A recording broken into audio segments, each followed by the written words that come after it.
Mayang hapon mga kasantol, no. At dito mga kasantol, nag layout tayo, no. Gamit lang ang ating metros to. Para kwapla to, para kulom, no. So bago sa lagyan ng kulom mga kasantol, no, pamuna tayo, link concrete. Ito mga kasantol, intusan ko yung sub ko natin na paano, kunin ang sukat ng distance ng kulom, no. Para malaman natin kung saan tayo banda mag link concrete, no. Ito mga kasantol, no, kung napapansin nyo, sa tubo lang tayo naglagay ng sukat, no. Para yun lang ang huhulugan nila, pababa.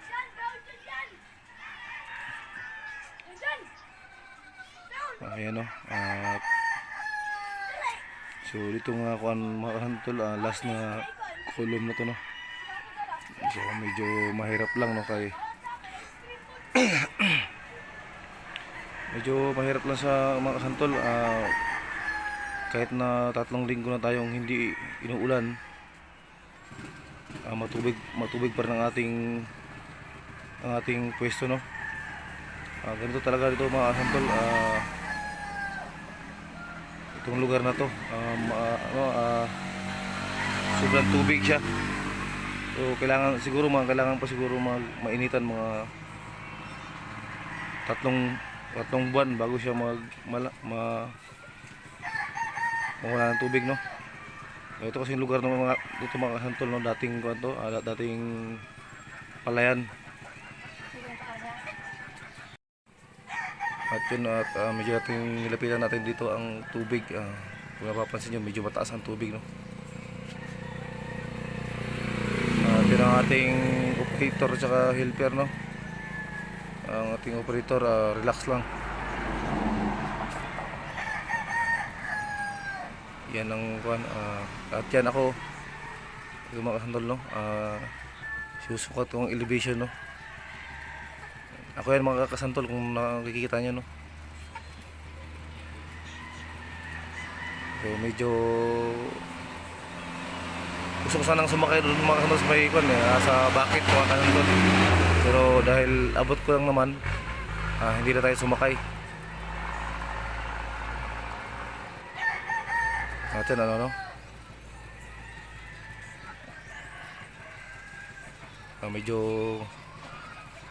Medyo magandang lalaki tayo dyan. Ayun, no, pangiti-ngiti lang.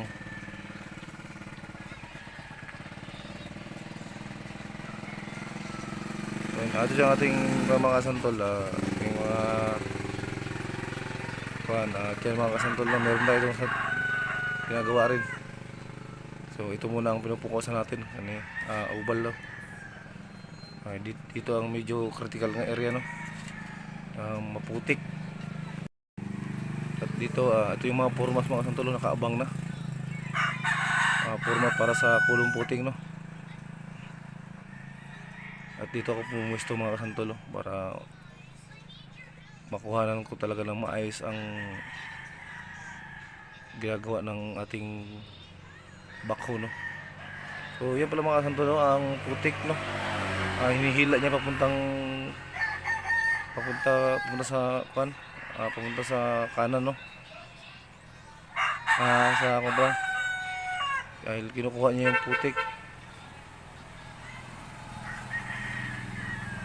Medyo wala tayong truck dito mga kasantol, so dyan lang natin nilagay ang mga lupa, no.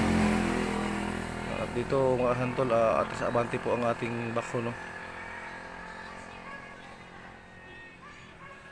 Ay mga kasantol, makikita yung talaga mga kasantol na sobrang putik, sobrang lalim ng putik. So kailangan po natin makuha dyan mga kasantol, no, mga 320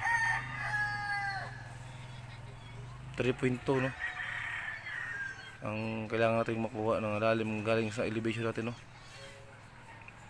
Diyan tayo magkukuha ng elevation mga kasantol. Kung nakikita nyo mga kasantol, yung tansi na yun, no, o nylon, nakasit na yan sa ating elevation mga kasantol, no. So medyo kanina pa pinukuhaan ng mga putik ang ating trabaho mga kasantol, no? So ay, sobrang lalim talaga ng ng putik.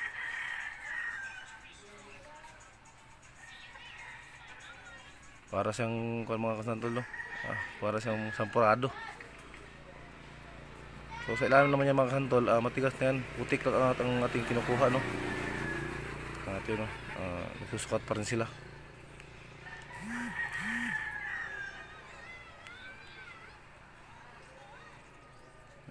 Atras na po natin yung bako mga kasantol, no?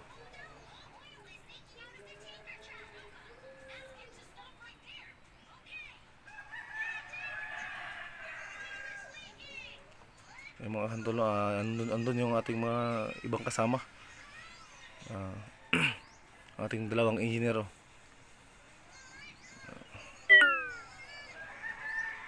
At yan po ang kasantol ng oval, no? Atong sakir, tapos track and field, no? Yung pula na yan, ang pula na may guhit. Yan po yung track and field, no? At yung sa gitna ang maraming damo, diyan po ang football. Diyan maglalaro ang mga players natin na football.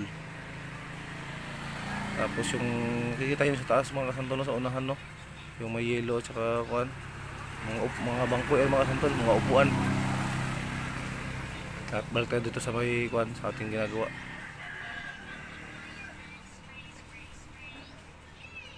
So kanina pa siya kumukuha ng mga putik mga kasantol, pero hindi pa rin maubos-ubos, no? Pero hindi natin titigilan yan hanggat di na maubos ang putik.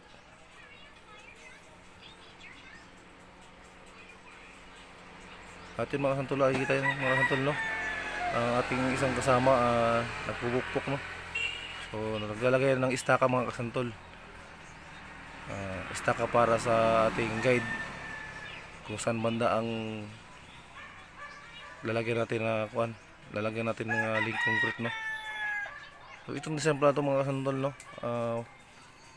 Balastrol na to siya mga kasantol, no? Dahil sa sobrang putik mga kasantol, so nag-decide ang ating mga engineer nga i-link concrete na lang.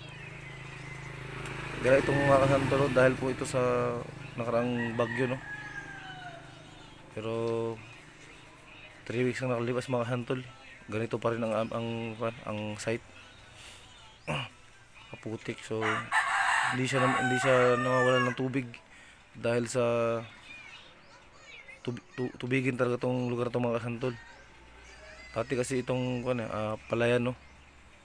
At ito mga kasantol, no, nakapansin nyo, tumitingin sa akin dito yung isang tao dahil tinatanong ko siya kung ilan ang sukat niya sa iyang tubo, no? So dapat yung mga kasantol, mga 3.2 lang, no?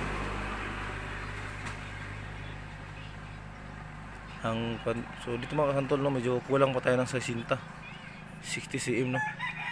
So pinabukasan pa natin yan sa bako.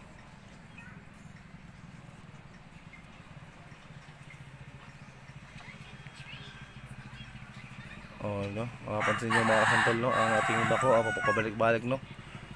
Atras abante lang siya, no? Dahil siguro diadaskater niya yung mga kasantol, no, kung ang putik makuha basta ng tubig malipat sa kabila.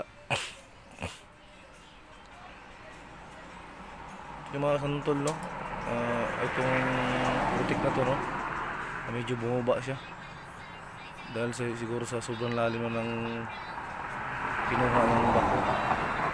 Ayun mga kasantol, dahan-dahan lang ang ating bako dito mga kasantol, no? dahil iniiwasan natin mag-collapse ang lupa, no?